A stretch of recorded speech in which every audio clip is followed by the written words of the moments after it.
She, every time I'd go there, she would just look at me and she was like, Lucie, you have to stop. Your hair is seriously Dying. damaged. Like, what are you doing? Hair soap. So talk about, how did that first come about? How did you first come around with the idea for hair soap?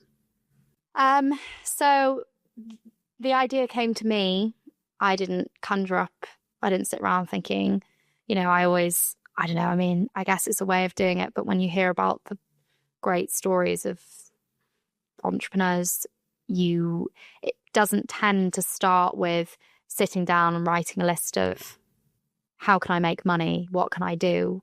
It tends to be more of a fated thing, dare I say. Just a problem you want to solve, yeah. Exactly. Problem that needs a solution.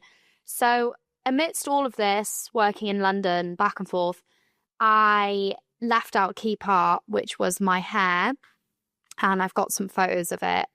They're all over my TikTok. People can find them quite easily. And I basically, when I was a teenager, rebel stage, love that, I was obsessed with bleaching my hair, home bleaching, doing anything to it. And I remember I used to go to the same hairdresser as my mum, and she, every time I'd go there, she would just look at me and she was like, Lucie, you have to stop. Your hair is seriously Dying. damaged. Like, what are you doing? But of course you don't listen. And even as I got a bit older and a bit more sensible, I was still not looking after my hair. Hair care wasn't really a thing when I was younger, not like it is now. You see kids nowadays and they've got 5-step routine. I mean, it wasn't like that for me. We used to straighten our hair when our hair was still wet. So my hair was frazzled, and what I was doing for a while, because obviously naturally my hair's dark, and I think all of this started because some ancient years ago boyfriend had said to me something about blonde girls being prettier than brunettes, and that just set me off then. And I thought, okay, that's it, I'm going to be blonde. Oh, the things we do. So when I got a bit older, I realised blonde hair doesn't suit me at all, clashes with my skin tone. I started dyeing my hair dark. I'd dye it black, I'd dye it dark brown. So I was just sort of masking the damage, and then it would look all right, but then the colour would fade and it was just awful.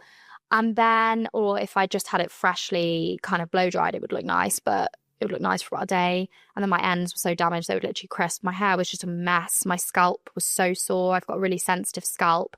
So any new products that I have on it, or products I don't agree with, flares it up still now to this day, but worse so back then because I didn't know how to deal with it. So in the mix of all of this, all of these kind of life changes I was going through, I went on a bit of a hair care journey when I can't even remember. It's all a bit of a blur, really. It was so long ago. And people ask me these questions. And like I said, if I was one of those people who'd set out to try and start a business, you document these things. Yeah. I just would never have done that in a million years, because I wasn't trying to start a business. I was just trying to bring my hair back to life. Yeah. So what I did was I spent a load of money on different products from the high street, from hairdressers, from this and that, a fortune on them. And none of them worked in the way that I wanted them to work.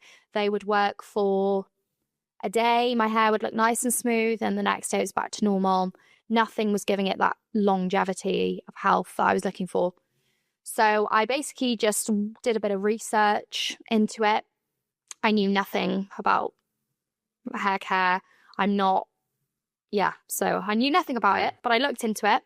So I remember reading loads of articles, Googling it, looking on YouTube, and I found a couple of different things where people were talking about all of the benefits you can get from natural ingredients.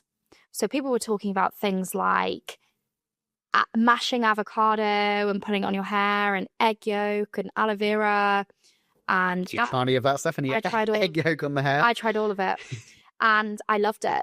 I loved all of the sort of natural sides of things. And I was actually talking about this to someone yesterday. The most interesting part of it for me was that what I realised when I was doing this was that, I don't know, something just clicked in my brain, because I thought, oh my gosh, every time I buy a bottle of shampoo, I buy it because it says contains, say papaya extract or contains banana extract or contains macadamia.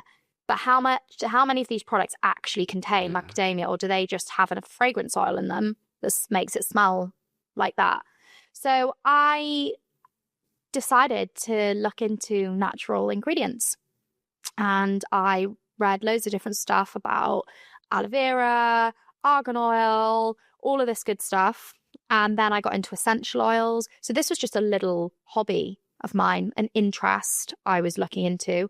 And then I decided to research it more and more. And then I thought, this is what I need.